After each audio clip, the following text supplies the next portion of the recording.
कम खाना, कम सोना और कम बोलना। जिस व्यक्ति को जीवन में सुखी रहना है, शरीर से भी सुखी रहना है, मन से भी सुखी रहना है, तो वो इन चीजों को जीवन में फॉलो करे। जो व्यक्ति बहुत खाता है, बहुत सोता है, उन व्यक्तियों को जीवन में कभी ज्ञान की प्राप्ति नहीं हो सकती है। मैंने ऐसे बहुत लोगों पर देखा है, अनुभव किया है कि जिनको बहुत लेट उठने की आदत होती है, ज्यादा खाने की आदत होती है, वे कभी कामयाब नहीं होते। हाथी का जो आहार है वो क्या है? पत्ते खाता है पेड़ों के, और पत्ते खाकर इतना ताकतवर है कि एक वीडियो मैंने देखा अभी 6-7 दिन पहले, किसी मकान में पीछे से आ तो गया, वो कैसे गया पिछला सीन तो हमने देखा, लेकिन उसमें फंस रहा था। तो क्या हुआ, दीवार को ही आगे से यूं हिला हिला कर दीवार पूरी आगे कमरे घेर कर निकल के अपना साथ गया। तो वो भी पत्ते खाता है।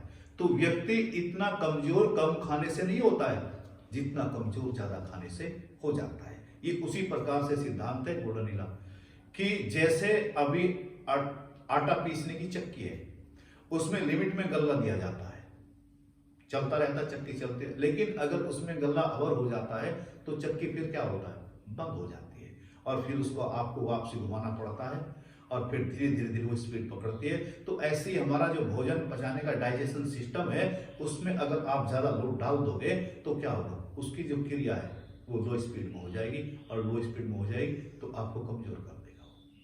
तो इसलिए कम खाना चाहिए। तो एक बच्चे का एक गांव में जन्म हुआ, तो बच्चा बचपन से बड़ा हष्ट-पुष्ट था, लेकिन बच्चे को क्या हुआ, बच्चे को खाने की ज्यादा आदत पड़ गई।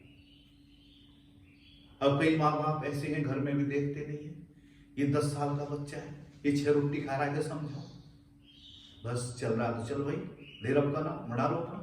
और कहते हैं क्या कि कहने का जैसी खुराक होगी ऐसा दमदार बच्चा होगा। नहीं, ये बेवकूफी है, ऐसा नहीं होता है। भोजन को बहुत लिमिट में लीजिए, और लिमिट में लेंगे तो वो काम भी परफेक्ट कर देगा आपका।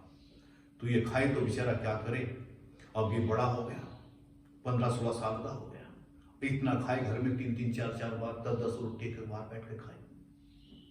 घर के भी परेशान हो गए, किसी के हाथ नुक्ते में जा रहे, वहां कई पंगत उठ जाए, ये फिर भी बैठा खाता रहे, दूसरी पंगत बैठते उनके साथ लग जाए। घर को नहीं गया, वैसे तो परेशान ही हो गए भाई, इसने तो बाहर हमारी नाक कटवा दी। बताइए इतना खाता है, अब क्या करें।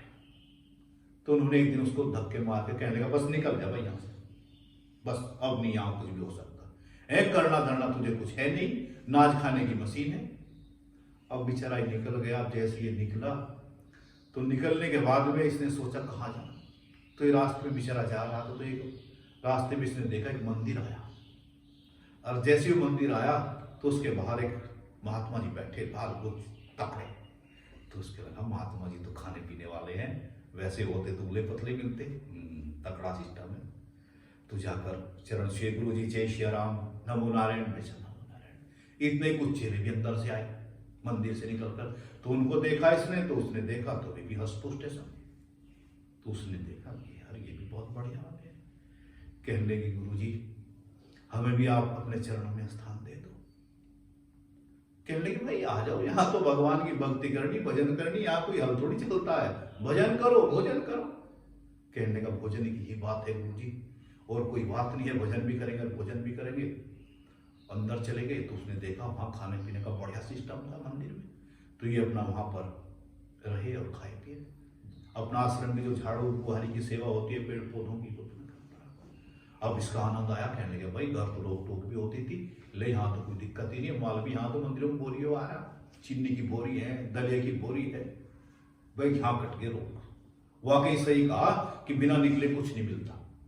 लेकिन क्या हुआ, एक दिन एकादशी आई, तो एकादशी के दिन सुबह ये उठा, देखा क्या चूल्हे सब बंद पड़े, कोई चूल्हा नहीं चल रहा, कुछ नहीं चल रहा। इसने गुरु जी के पास में गया, कहने गुरु जी आज तो चूल्हा वूल्हा मुझे दिख नहीं रहा। अब गुरु जी को पता था बहुत खाता है। कहने लगे भाई आज भी कुछ भी हो सकता। कहने लगे क्या कि एकादशी है, आई तो एकादशी के दिन आश्रम में मंदिर में भोजन नहीं बनता। कहने लगे गुरु जी अगर हमें एकादशी को भोजन ना मिला तो द्वादशी हो तो हम जीवित ही नहीं रहेंगे। तो कहने लगे गुरु जी कुछ भी, गुरु ने कहा भाई देखो यहाँ की विधि विधान है, यहाँ नहीं बन सकता। एक काम करो, तुम कुछ हम सब सामान देते हैं, गुड़ ले जाओ, आटा ले जाओ, आलू ले जाओ, दाल ले जाओ, तेल ले जाओ, घी ले जाओ, गुड़ ले जाओ, और वहां पर नदी है यहाँ से 2 किलोमीटर, और वहां जाकर अपना बना खा सकते हो। देखो इतना कर सकते हैं। आता है भोजन बनाना? कहने लगे गुरु जी मरता क्या नहीं करता, बनाना तो नहीं आता है लेकिन पेट में आग इतनी लगी है तो बनाना भी सीख लेंगे। उस सामान को लेकर वहां जब चल दिया तो गुरु जी ने कहा ठाकुर जी को भोग लगाए बिना मत खाइयो, बनाकर जब तैयार हो जाए ठाकुर जी को भोग लगाना। अब ये जैसा भी इससे बना, इसने बना बनू कर देखा कि गुरु जी ने कहा था ठाकुर जी को भोग लगाना है, तो इसने फिर अभी भगवान को पुकारा, आइए हे मेरे भगवान, हे सीताराम आइए, भोजन तैयार हो गया है, आकर भोग लगाइए, प्रभु भोग लगाइए, जल्दी आइए, मुझे भूख लग रही है, फिर आपको लगाकर मुझे भी खाना है। अब ऐसे करते हुए तो क्या हुआ, राम जी और सीता जी वहां पर दोनों प्रकट हो गए। अब जैसे ही दोनों प्रकट हुए तो इसने आंख खोलकर देखा तो दोनों सामने खड़े। तो ये देखते ही कभी रोटी की तरफ को देखे, कभी भोजन की तरफ को देखे, कभी रोटी की तरफ, कभी भोजन की तरफ। भगवान ने कहा क्या बात है भाई, भक्त कभी रोटी की तरफ देखता है, कभी हमारी तरफ देखता है। कहने लगे देखना क्या था, अभी बात तो एक की हुई थी, अब तुम दूसरी भी साथ में ले रहे, तो लगता है हमें तो टुकड़ा मिलने वाला आज है नहीं। यहाँ से भोजन हमने गुरुजी ने बताया था ठाकुर जी आएंगे, 2 का बनाया था हमने, तो एक अपना एक तुम्हारा, अब ये तीसरी कौन है? कहने लगे हमारी पत्नी है, हमारे साथ रहती है। कहने लगे चलो तुम्हारे साथ रहती है, अपनी तो लगता है आज भी पूरी एकादशी तो नहीं, पर एकादशी का व्रत तो आज हमारा भी होगा ही।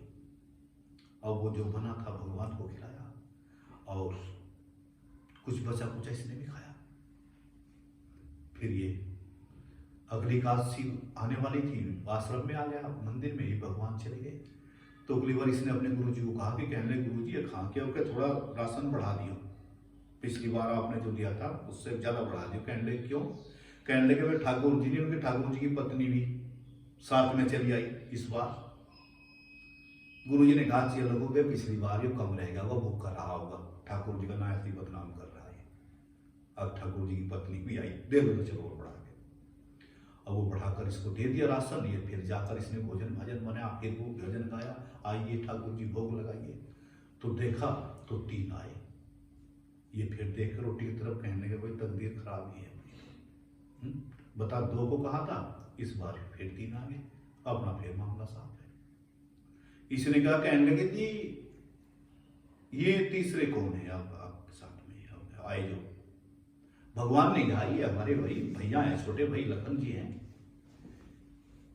कहने लगे खास भाई हैं कि अड़ोस पड़ोस के हैं?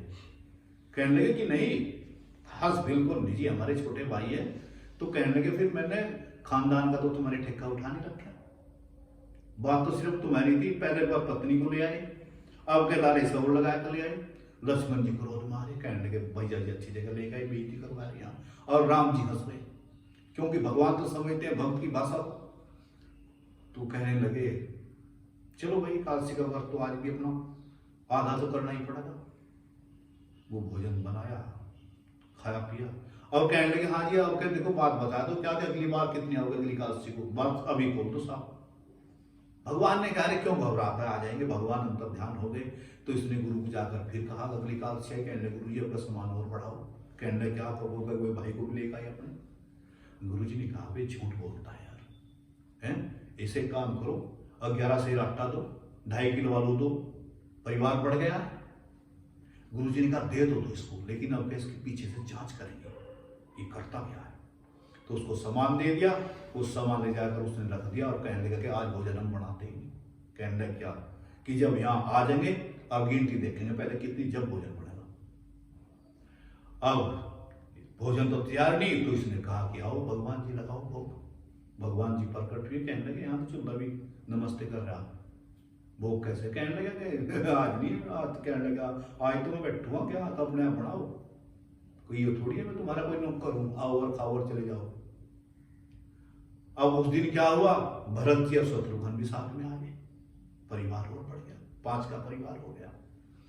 भरत जी ने चूल्हा काम से वाड़ा, लखन जी लकड़ी लाने लगे, सीता जी ने चौके का काम संभाला, सबको काम बंट गए और सबने मिलकर वो भोजन बना रहे। और फिर सबने जब वो भोजन मिलाकर खा रहे थे तो क्या हुआ, पीछे से गुरु भी देख रहा था, कहने लगे दीप तो कोई नहीं लाया। और ये कहता है ये तो जब वे वहां खा पी कर सब बैठ गए तो गुरु जी फिर गए, कहने लगे हाँ भाई शिवपाल, कहने लगे कहा कि तेरा झूठ की नोटंकी जरा दिन नहीं चलने की है, भगवान जी आते हैं, उनके भाई आते हैं, कहाँ है? कहने लगे गुरुदेव आपको देख नहीं रहेगा, कहने लगे हमें कुछ भी नहीं दिख रहा, कहने लगे गुरु जी बैठे तो सामने सारे, कहने लगे हमें नहीं भाई दिख रही।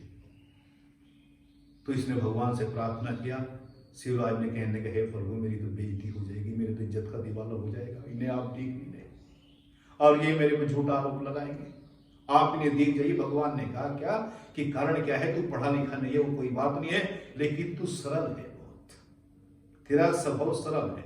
सरल का स्वभाव ये होता है जो अड़छड़ नहीं जानता, बेचारा सीधा होता है, उसको जैसा किसी ने कुछ कह दिया उसने बेचारे ने मान लिया। और ये भी कहा कोई सीधे आदमी के साथ में अगर अड़छड़ करता है तो ईश्वर उसको ऐसी सजा देता है कि ऐसी देगा बिना डंडे की आवाज की सजा देगा। सीधे आदमी के साथ में जो अड़छड़ करता है, वैसे तो किसी के साथ में भी नहीं करना चाहिए, पर सीधे आदमी को तो बचा कर रखना चाहिए, सीधे आदमी भगवान का स्वरूप होता है। तो इसने प्रार्थना किया, कहने लगे भगवान ने कहा दर्शन तो हम देते हैं इसको शिवराज, लेकिन कारण क्या है कि ये तेरा गुरु जो है ये सरल नहीं है, थोड़ा मानता है मैं कुछ। तो उसने कहा गुरु जी भगवान यूं कह रहे, तो गुरु जी रोने लगे, कहने लगे शिवराज सही कह रहा है, तू सरल है इसीलिए तुझे मिल गए हैं। और जैसे ही वे रोए तो क्या होगा, वे भी तरल हो गए गुरुदेव, और भगवान ने दर्शन दिया उनको। तो गुरु जी ने भगवान का चरण स्पर्श किया और कहा कि बहुत सुना था गुरु गोविंद दोनों खड़े, काके लागू पाऊं बलहारी गुरु आपकी जो गोविंद जो मिलाए। कितनी बार सुना है क्या कि गुरु ही शिष्य को भगवान से मिलाता है, लेकिन आज तुमने कुछ गजब कर दिया है क्या कि शिष्य ने आज भगवान को मिला दिया है। जय श्री राम।